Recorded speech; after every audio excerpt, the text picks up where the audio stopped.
10 servos e das 10 minas. Eu gostaria de convidar você à leitura mais uma vez desse trecho. E a palavra de Deus diz assim, Lucas capítulo 19, versículo 11 até o verso 27. Diz assim a palavra: Ouvindo eles estas coisas, Jesus contou uma parábola porque estavam perto de Jerusalém e pensavam que o reino de Deus havia de manifestar-se imediatamente. Disse ele: certo homem nobre partiu para uma terra distante para tomar para si um reino e depois voltar. Chamando 10 servos seus, deu-lhes 10 minas e disse-lhes: negociai até que eu volte. Os habitantes daquela terra, porém, o odiavam e mandaram após ele representantes, dizendo: não queremos que este reine sobre nós. Voltando ele, porém, depois de ter tomado o reino, disse que lhe chamassem aqueles servos a quem tinha dado o dinheiro, para saber o que cada um tinha ganhado negociando. Ouvindo o primeiro, veio o primeiro e disse: Senhor, a tua mina rendeu 10 minas. Respondeu-lhe: bem-aventurado és, servo bom, porque no mínimo foste fiel, sobre 10 cidades governarás. Veio o segundo e disse: Senhor, a tua mina rendeu 5 minas. A este disse também: governas tu sobre 5 cidades. Veio outro dizendo: Senhor, aqui está a tua mina, guardei-o num pano, tive medo de ti, pois és rigoroso, homem rigoroso, que tiras o que não depositastes e colhes o que não plantastes. Ele, porém, lhe respondeu: mau servo, pela tua boca te julgarei. Sabias que eu sou homem rigoroso, que tiro o que não depositei e colho o que não plantei? Por que, pois, não puseste o meu dinheiro no banco, para que eu, vindo, o recebesse com juros? Então disse aos que assistiam: tirai-lhe a mina e dai-a ao que tem 10. Eles responderam: Senhor, ele já tem 10 minas. Eu vos digo que a qualquer que tiver, lhe será dado, e ao que não tiver, até o que tem lhe será tirado. Verso 27, vamos ler juntos? Quanto àqueles meus inimigos, que não quiseram que eu reinasse sobre eles, trazei-os aqui e matai-os diante de mim. Vamos orar. Meu Pai, muito obrigado pela Tua palavra, ministra o nosso coração e que a Tua palavra, que é a verdade, Senhor, seja vista por cada um de nós, que nós possamos contemplar a Tua face e que a Tua palavra, Senhor, desça da nossa mente para o nosso coração e se torne atitudes novas, atitudes conforme a Tua vontade. Oramos assim, meu Deus, no nome de Jesus. Amém e amém. Muito bem, o texto da palavra, como os irmãos bem sabem, se trata de Jesus esclarecendo aos seus discípulos que o reino dele não era um reino da terra, não era um reino terreno, governo local, no caso, o reino de Jerusalém, o reino de Israel. O seu reino não se tratava desse tipo de reino, portanto, era um reino diferente, ele buscava explicar a respeito disso.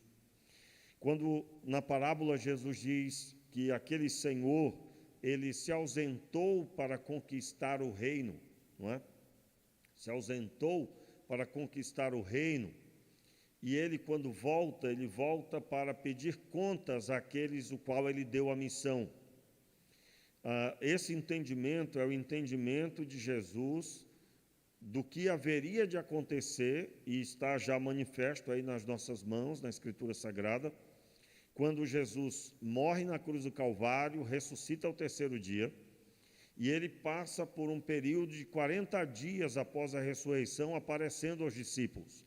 O texto diz, ele aparece aos discípulos com provas que não poderiam ser contestadas. Ele se alimenta com eles, ele conversa com eles, ele aconselha, realiza milagres, e assim os irmãos já sabem a pesca maravilhosa dentre elas, e assim vai.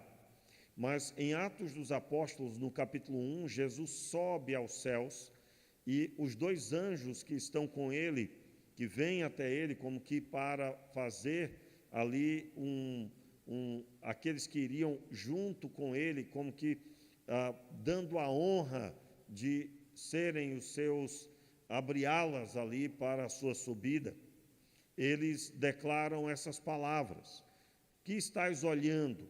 Este Jesus que veio, ele voltará. Esse que vocês estão vindo ele voltará novamente.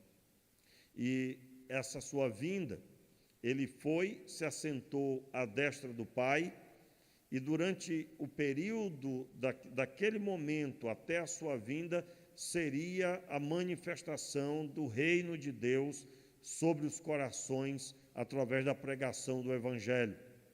O Evangelho sendo pregado pelos discípulos, o ide por todas as nações, conforme está escrito em Mateus 28, eles permanecendo em Jerusalém até que do alto fossem revestidos de poder, conforme está escrito logo ali em seguida, Atos capítulo 1, versículo 8. Em Atos 2, eles são cheios do Espírito Santo e começam a pregar a palavra, e eles começam agora a viver essa realidade que a parábola conta. As minas que foram entregues foi uma mina para cada servo, total de 10 servos, ainda que a parábola só dá ênfase na atitude de 3. O primeiro pegou aquela mina que representava cerca de 90 dias de trabalho de um trabalhador da época. Uma pessoa recebia um valor por dia, então uma mina equivalia a cerca de 90 dias de trabalho. Eles recebem a mesma quantidade, bem observado na parábola, a ênfase dos seus servos que receberam o mesmo potencial. Todos receberam o Espírito Santo, da mesma forma, do mesmo nível.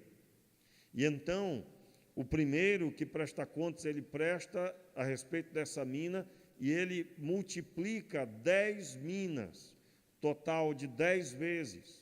Eu ministrei aqui na primeira e na segunda mensagem que esse texto mostra que a pessoa que vai servir a Deus precisa ter ampla visão. E isso eu falei combatendo uma realidade que nós encontramos no nosso tempo, aonde talvez, irmãos, a maioria dos crentes são pessoas que não se veem com ampla visão e com grande potencial. Eu estou falando sobre realizar tudo que Deus trouxer ao coração e ser uma pessoa fazedora da obra e não alguém necessitado de que alguém faça algo. E aí, no último culto, nós demos ênfase no texto de Efésios, no capítulo 4, quando destaca que o Senhor Deus estabeleceu uma meta, que é que todos cheguemos à estatura de varão perfeito, a perfeita varonilidade, a medida da estatura de Cristo. A nossa visão precisa estar em Jesus. Como assim? Eu olhar para a minha vida e olhar para a vida de Jesus. E ao contemplar a distância, eu me render com arrependimento e buscar essa realidade espiritual para a minha vida. Isso significa que você, como crente, você precisa ter convicção da vontade de Deus na sua vida, como Jesus tinha. Você precisa ter o mover do Espírito na sua vida, como Jesus também tinha. Tudo que manifestou-se em Jesus, manifestou-se não à toa. Eu quero lembrar aqui que Jesus veio como homem, e como homem veio para conquistar a vitória sobre aquilo que derrotava os homens, que era o pecado. Jesus, ele veio tendo se esvaziado da condição do Deus Todo-Poderoso, assentado na glória com o Pai, e ele vem na condição de homem, e ele conquista a fidelidade. Adão foi infiel, ele foi tentado por Satanás por um momento, e nesse rápido momento ele cai. Jesus, quando é cheio do Espírito Santo, ele é conduzido para o deserto para ser tentado por Satanás. Aquela manifestação era uma manifestação necessária. Porque logo que Jesus sai do deserto, os irmãos vão encontrar isso no capítulo 4 de Mateus, a primeira palavra que ele diz é: arrependei-vos e convertei-vos, pois está próximo o reino dos céus. Ele estava dizendo às pessoas que estavam no reino das trevas: saiam daí, através da palavra arrependei-vos, saiam daí, venham para cá. E era onde? Seguindo Jesus, tornando discípulo. Então, tudo que aconteceu com Jesus aconteceu para estabelecer algo que o homem não conseguia, que era obedecer a Deus de todo o coração. Para que isso acontecesse, Jesus precisava vencer Satanás.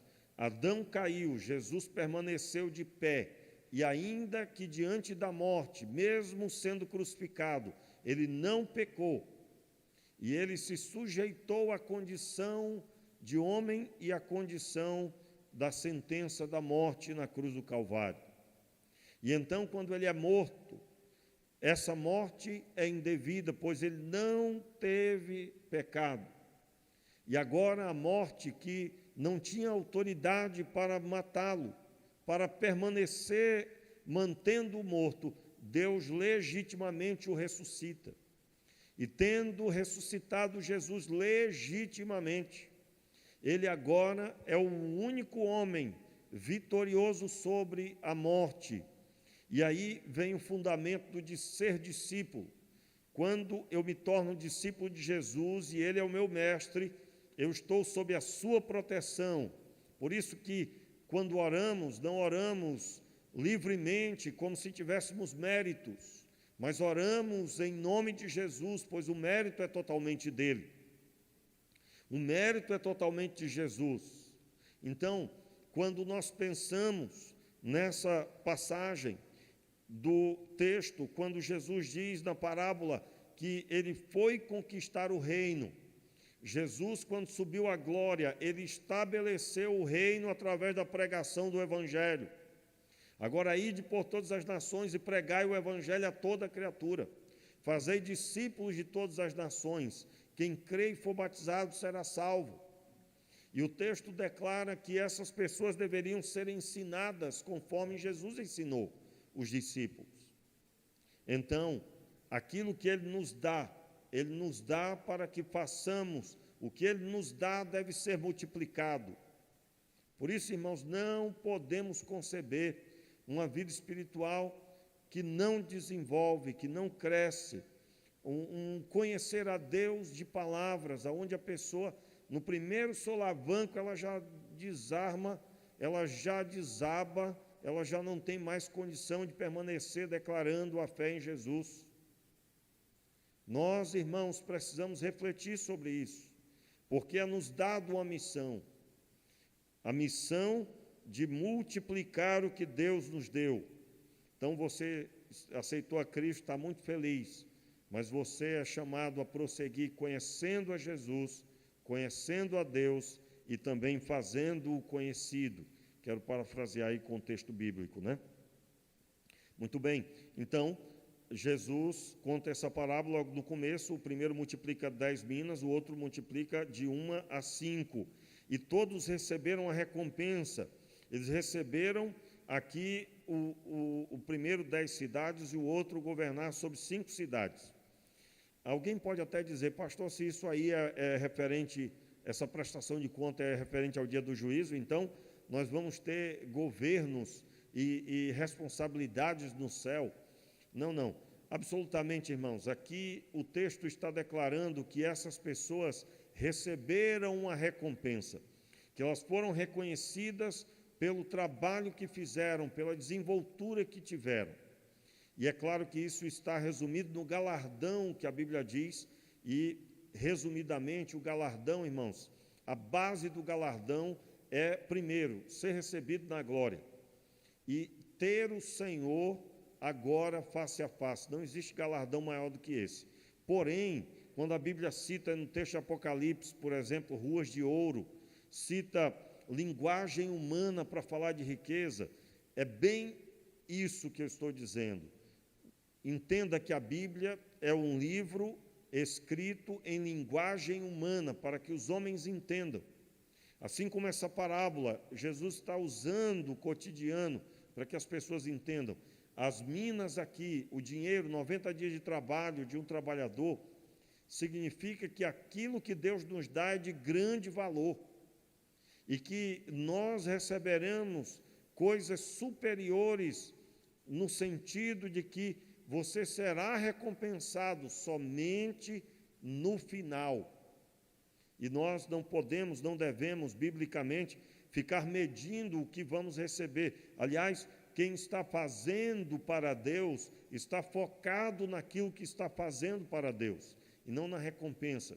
E se estiver focado na recompensa, será um trabalho inútil, porque a maior recompensa que nós já recebemos é termos sido reconectados com Deus, termos o Senhor conosco 24 horas. E isso, irmãos, às vezes tem sido até diminuído por alguns. Eu quero deixar bem claro aqui, irmãos, nós não podemos ser os amigos de Jó, viu? Não podemos ter o papel dos amigos de Jó. Como assim? Você pode estar enfermo, sem dinheiro, passando maior luta, mas você está sentindo a presença de Deus, Deus anda com você, Deus está com você, Ele está apenas aperfeiçoando você. E isso tem todo o valor, porque é o dono de tudo que anda com você. Isso não pode ser diminuído, não pode, não deve, em nome de Jesus. Então, logo após vem o momento do julgamento do servo que teve medo do seu senhor. Como eu dizia aqui domingo, né, o medo trava uma pessoa. Normalmente, quando o medo está no meio, a pessoa não está à vontade. Quem tem medo lá no trabalho não fará um bom trabalho. Vai travar naquilo que deveria avançar. Não se pode ter medo no casamento. O marido tem medo da mulher, a mulher tem medo do marido. Isso trará um relacionamento enfadonho com o tempo.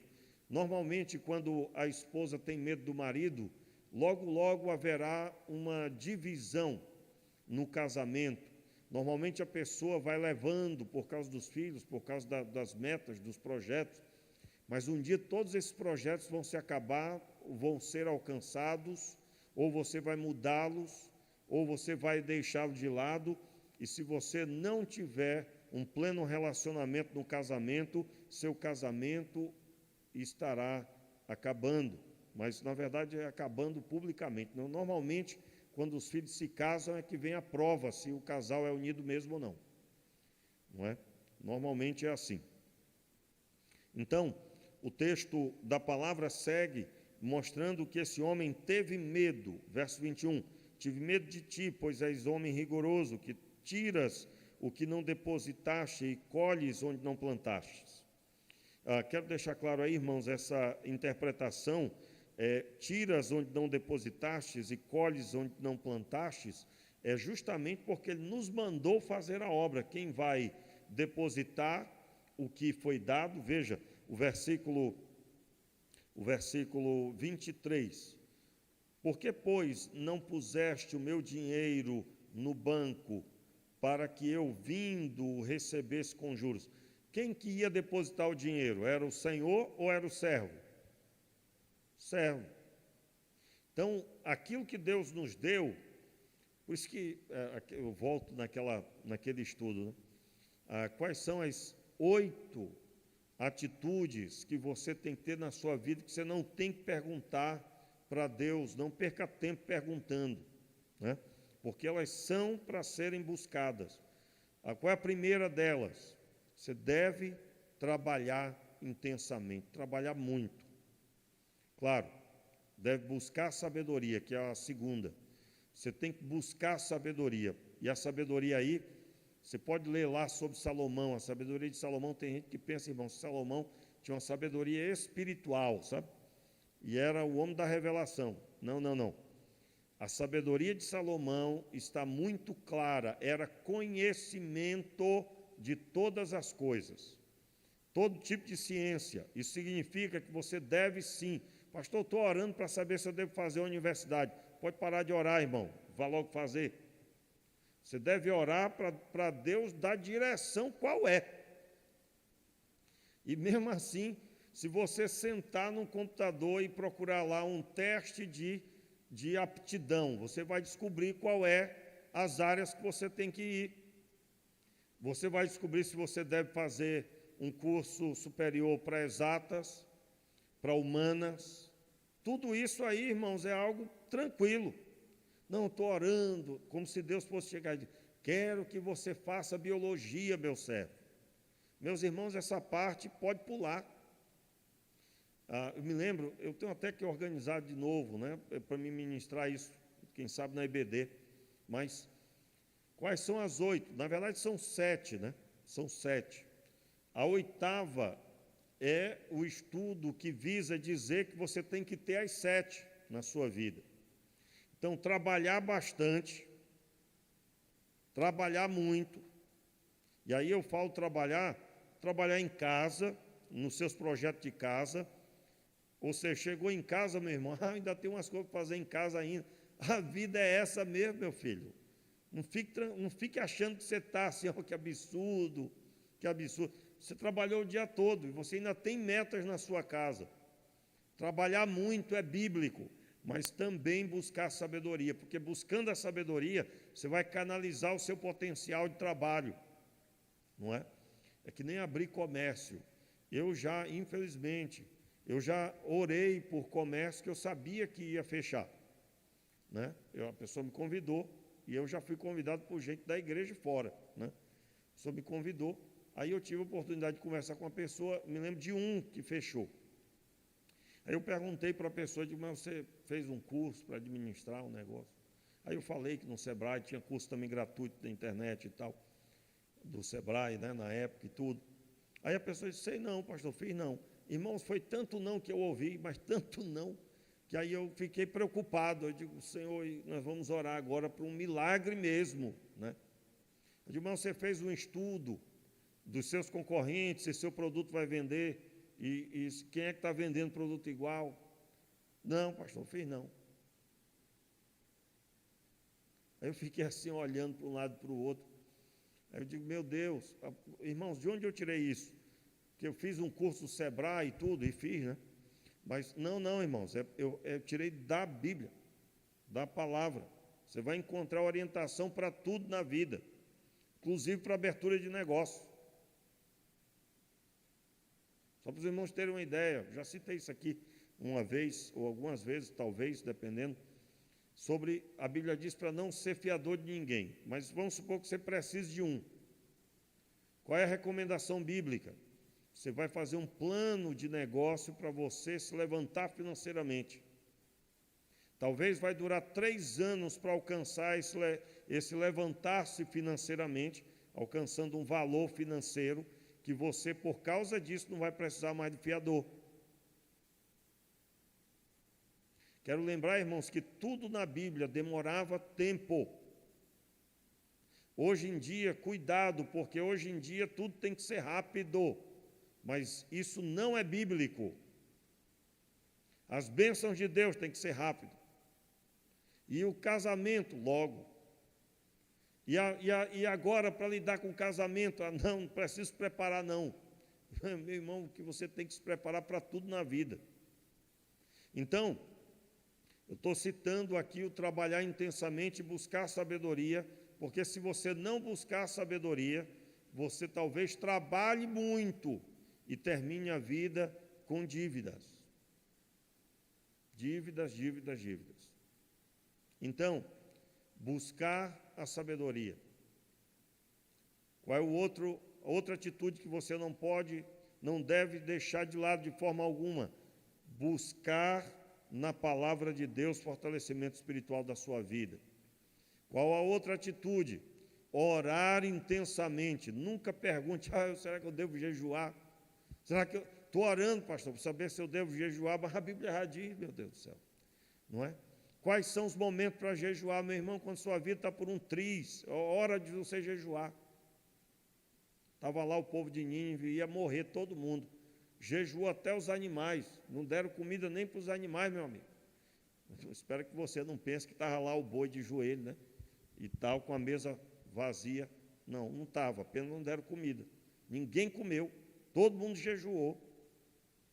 Então, eu não devo orar para saber se eu devo ser uma pessoa de oração. A Bíblia já diz que eu tenho que ser de oração.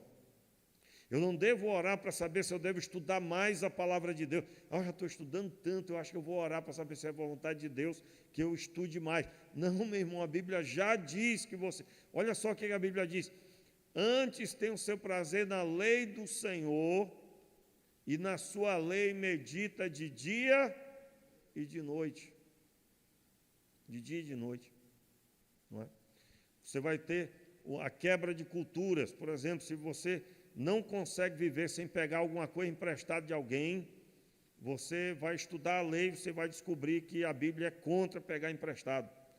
Quando Deus fala com Israel, ele diz assim: tu emprestarás a muitas nações, porém não pegará emprestado. Quando o texto diz, se você perder um boi do seu irmão, terá que devolver 4.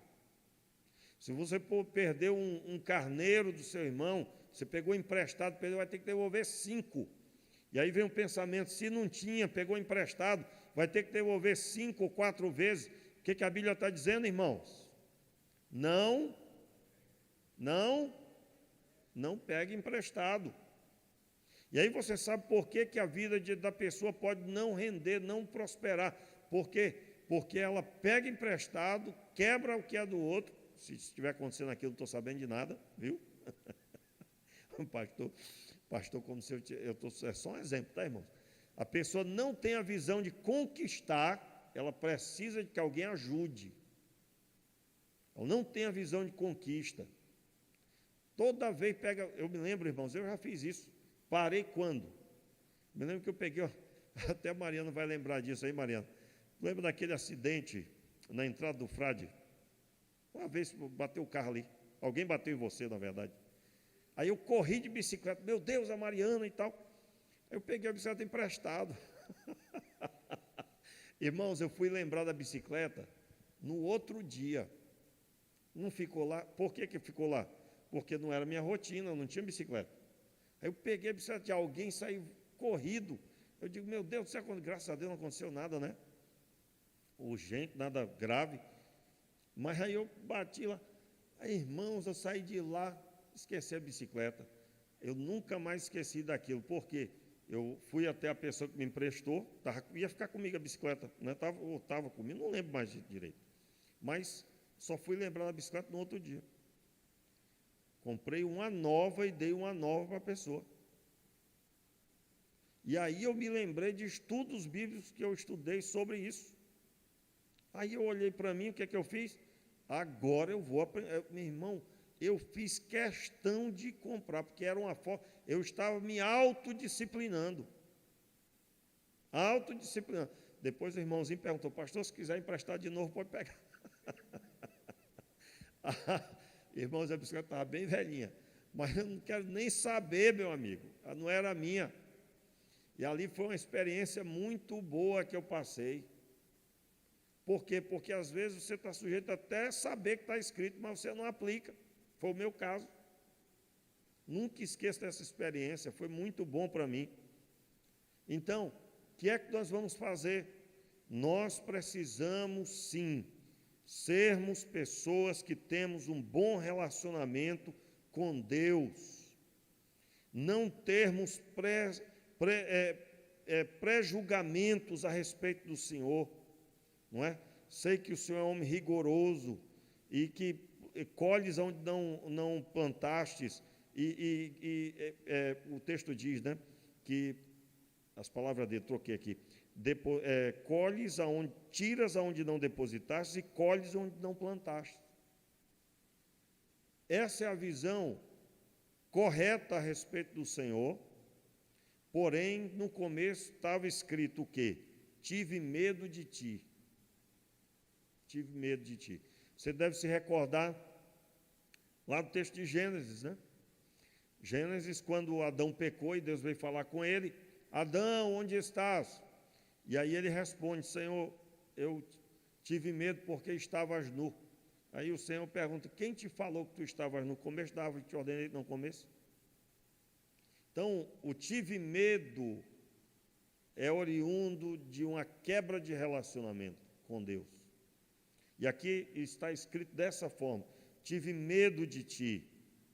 Esse servo não conhecia o seu senhor, não sentia a vontade para lidar com a responsabilidade que recebeu. E o que recebeu foi o que ele devolveu. E aí, você já conhece o texto, é tirado dele e dado ao que recebeu, o que angariou 10 minas. O que acontece aí no verso 24? Acompanhe. Então disse aos que os assistiam, tirai-lhe a mina e dai-a ao que tem 10. Eles responderam, Senhor, ele já tem 10 minas. Eu vos digo que qualquer que tiver lhe será dado, mas ao que não tiver, até o que tem lhe será tirado. Ou seja, o texto bíblico declara que essa pessoa que não multiplicou, será tirado dela, inclusive isso. Não terá absolutamente nada em seu poder. E aqui, irmãos, logo em seguida, nós temos a última parte, o versículo 27.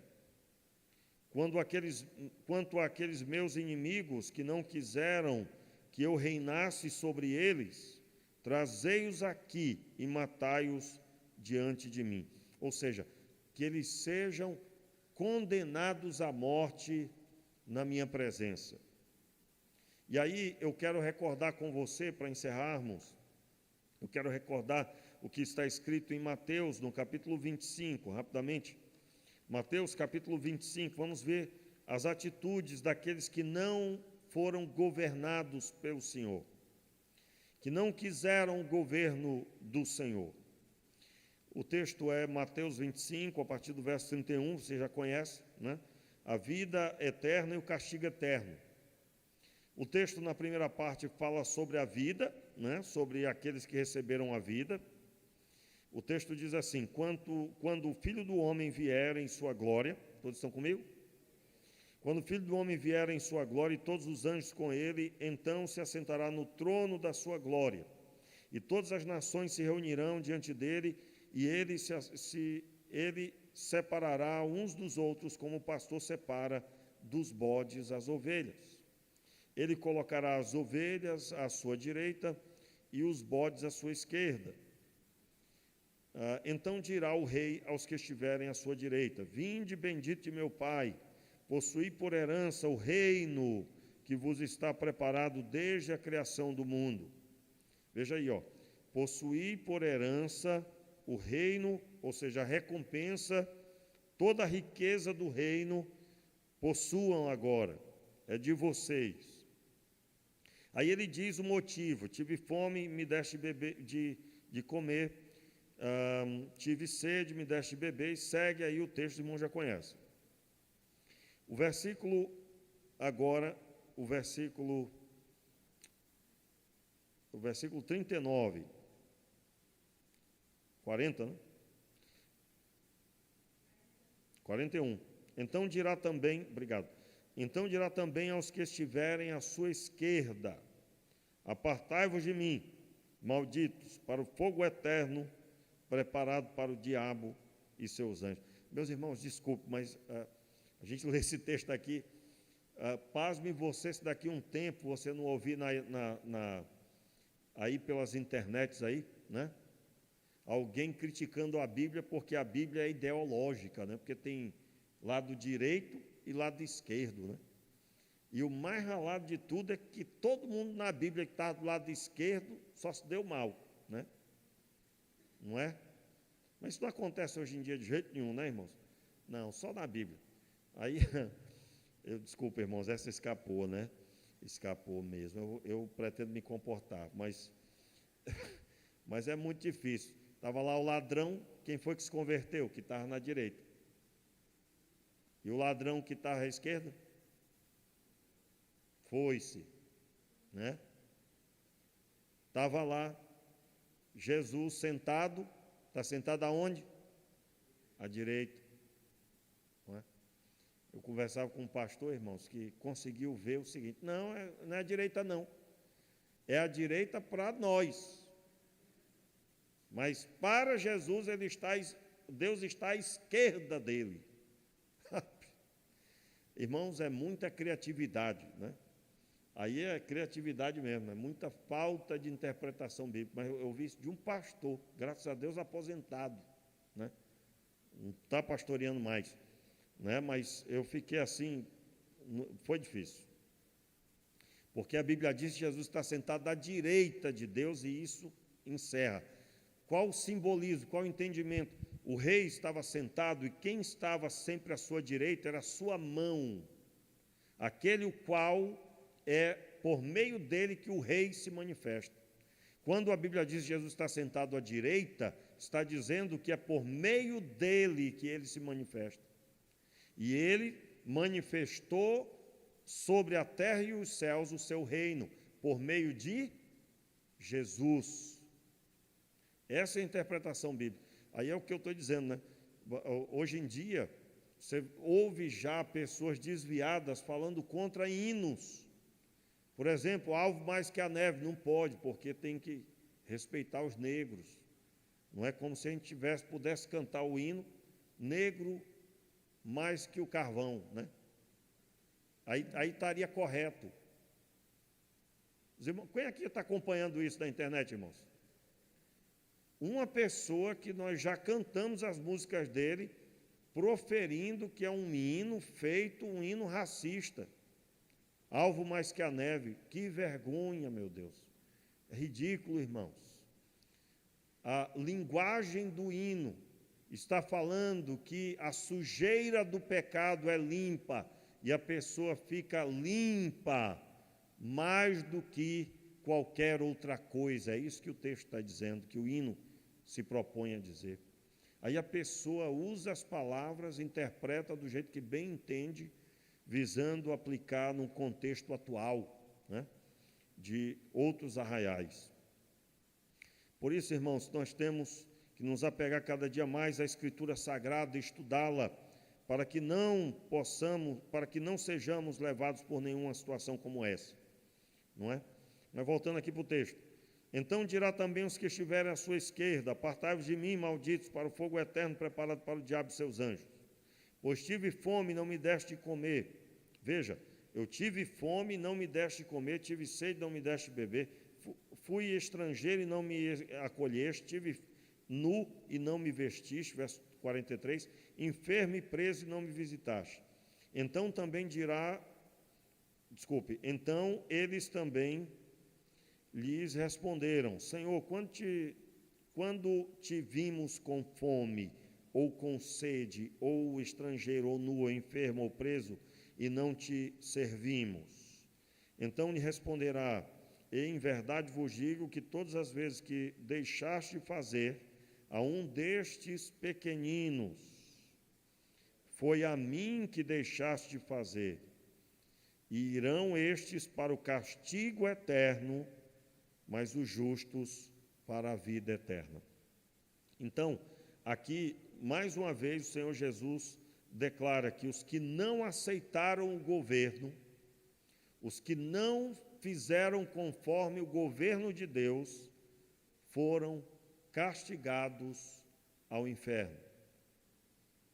Então, quando o texto na parábola, no verso 27, diz: aqueles que não quiseram que eu reinasse sobre eles, é o que está escrito no verso 14 da parábola, do capítulo.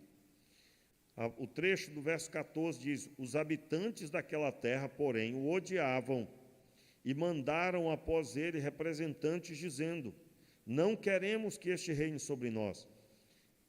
Veja bem, irmãos, o ódio, odiavam o seu Senhor, não queremos que ele reine. Já aconteceu, está em pleno andamento, a proibição aqui em Taubaté. Quantos estão acompanhando, irmãos, sobre isso que eu vou falar agora em Taubaté?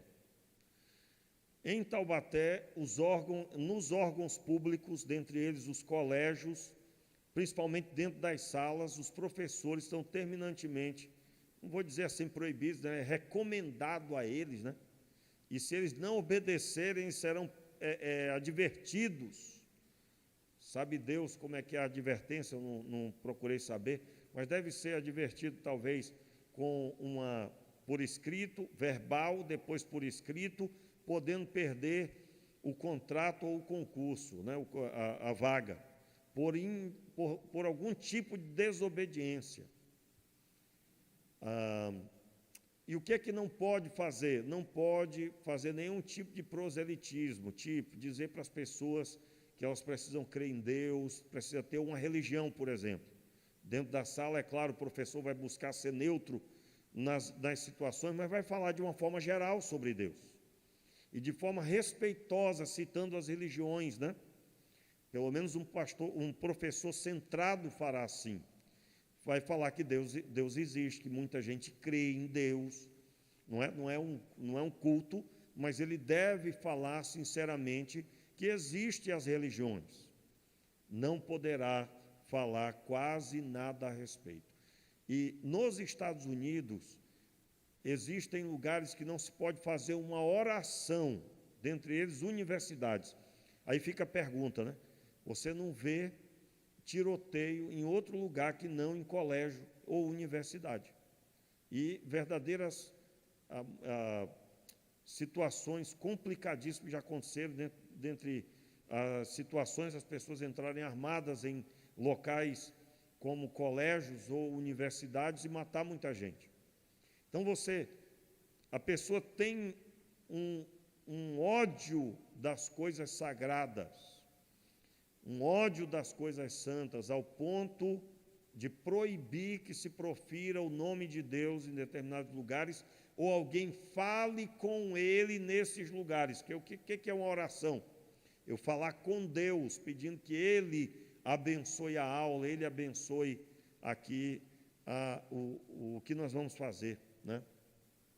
Eu conheço um palestrante que palestra para desenvolvimento pessoal, que ele disse que foi convidado por um banco para falar sobre desenvolvimento pessoal, só para os grandes daquele banco, mas havia uma recomendação que ele não falasse de Deus.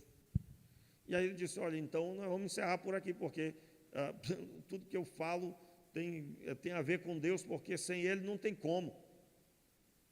Não tem como a gente fazer nada, né? Eu vi recentemente um garoto que estava num concurso de música e ele cantava só música evangélica, crente. E um dos observadores, dos juízes, disse a ele: olha, eu queria ouvir você cantar outras coisas, senão as coisas da sua fé. Aí ele veio no próximo evento, a continuidade, né, do concurso, ele veio cantando uma música que falava sobre isso. Tentaram me impedir de te adorar, mas eu permaneço adorando o Senhor. A pessoa fechou a cara, irmãos. Aquela pessoa fechou a cara olhando aquilo. Ou seja, nós estamos num ponto que as pessoas têm ódio de Deus, não querem Deus. Se puderem proibir, prender os crentes, impedir as coisas de Deus de prosperarem, eles poderiam fazer. Então, estas pessoas aqui na parábola, elas foram citadas. Eles elegeram representantes que fossem até aqueles servos, aquelas pessoas. O versículo 14, vamos ler de novo. Os habitantes daquela terra, porém, o odiavam e mandaram após ele representantes, dizendo: não queremos que este reine sobre nós. No dia do juízo, essas pessoas todas irão para o castigo eterno. E que Deus tenha misericórdia de nós, irmãos, e que nós sejamos como este que recebeu uma mina e multiplicou 10 vezes. Este que recebeu uma mina e multiplicou 5 vezes. Que o Senhor Deus tenha misericórdia de nós e que nos faça prosperar naquilo que Ele tem mandado fazer. Fique de pé no seu lugar, convidar já o Ministério do Louvor para estar aqui, nós vamos encerrar o culto. Mas antes, fique de pé e vamos orar. Põe a mão aí no seu coração. Coloque agora a sua vida diante do altar de Deus. Eu não sei o que é que Deus moveu aí na sua vida, mas sei que Ele moveu. E seja qual for a orientação do Senhor, cumpra esta orientação. Retome, põe a mão no arado, faça a obra, realize o que Deus tem ordenado à sua vida. Pai, nós queremos nessa hora apresentar as nossas vidas. E queremos pedir, Pai, livra-nos, Senhor, de sermos como aquele servo que foi um mau servo. Livra-nos, Senhor, de não multiplicarmos, não obedecermos. Livra-nos, Senhor. Nós queremos ser conforme o primeiro servo, o segundo servo. Nós queremos multiplicar, Senhor, o que o Senhor nos deu. Nos abençoe e que haja, Senhor, salvação nesta terra. E todo o aperto, toda a perseguição que venhamos a passar, toda a influência destas pessoas que não querem o Senhor, que não seja sobre nós, matando a nossa fé, enfraquecendo-nos, mas sim, Pai, sejamos cada dia mais fortalecidos. Nós oramos assim, Pai, pedindo misericórdia,